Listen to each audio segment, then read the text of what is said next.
You're 13 years old, standing in front of a camera for the first time, and something clicks.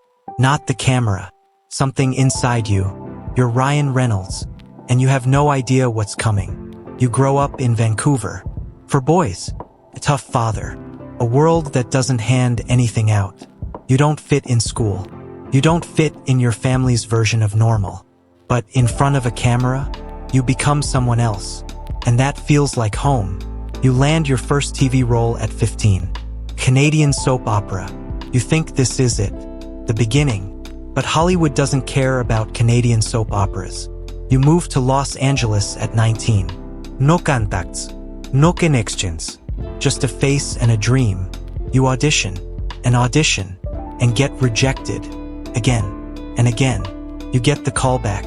You rehearse for days. You walk in ready. They choose someone else. You watch other guys get the roles you wanted. Guys you know you're better than. You start to wonder if you're wrong about yourself. There's this quiet voice that shows up late at night. It doesn't scream. It just asks one question. What if this isn't for you? You don't quit, but you come close. Then comes the early 2000s. Van Wilder.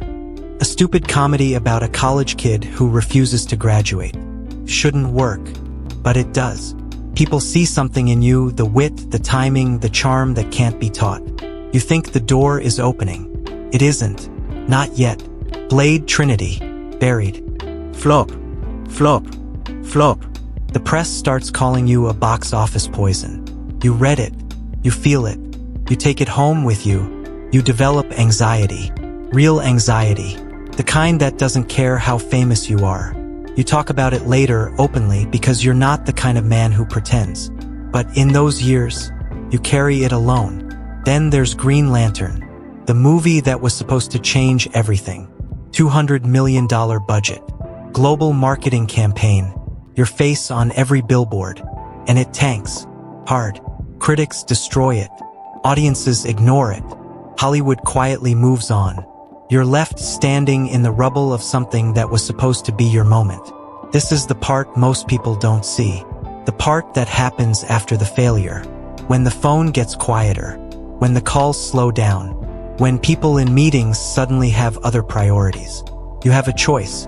Keep waiting for someone to believe in you, or start believing in yourself. You choose yourself. There's a script. A weird, violent, self-aware comic book movie about a mercenary with a mouth. No studio wants it. Too risky. Too crude. Too strange. You fight for it for 11 years. 11 years. While you're getting rejected and flopping and watching your career get buried in the press. You never let go of this one thing.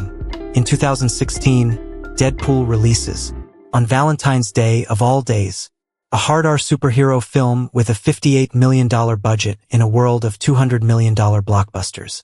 It makes $782 million. The critics who wrote you off, they write new pieces now. You read those too, but this time you smile. Here's what they don't understand about you. You were never just an actor. You were always watching, studying how things work, how brands talk, how people feel. How humor opens doors that seriousness slams shut. In 2018, you buy a stake in Aviation American Gin. Not as a spokesperson, as an owner. And you don't just put your name on it. You become the marketing department. Self-aware ads. Fake feuds. Viral moments. You sell the company to Diageo in 2020. For $610 million. Let that land. You then launch Mint Mobile. A budget phone carrier. You make ads that feel nothing like phone carrier ads. You sell it to T-Mobile in 2023 for $1.35 billion. Do the math. The actor who was called box office poison just built a billion-dollar business brain. Then comes Wrexham AFC, a fifth-tier Welsh football club. Population of the town, 65,000. Everyone thinks it's a vanity project. It isn't. You and Rob McElhenney buy it in 2020 for around $2.5 million. You turn it into a documentary series. You make the whole world care about a struggling club in North Wales. Wrexham gets promoted, then promoted again.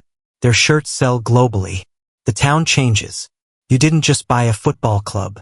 You understood something fundamental. Story is the product. Attention is the asset. And nobody tells a story the way you do.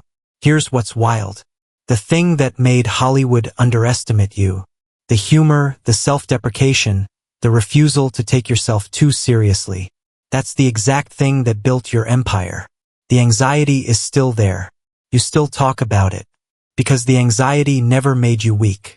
It made you human. And humans connect with humans. Not with billboards. Not with blockbusters. With truth. You're Ryan Reynolds. You got rejected at every turn.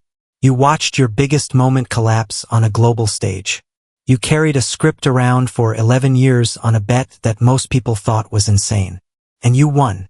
Not because the world finally gave you a chance. Because you stopped waiting for it to. You're 13 again. Standing in front of a camera. And something clicks. This time you know exactly what it is. It's you. Finally, completely unapologetically. You.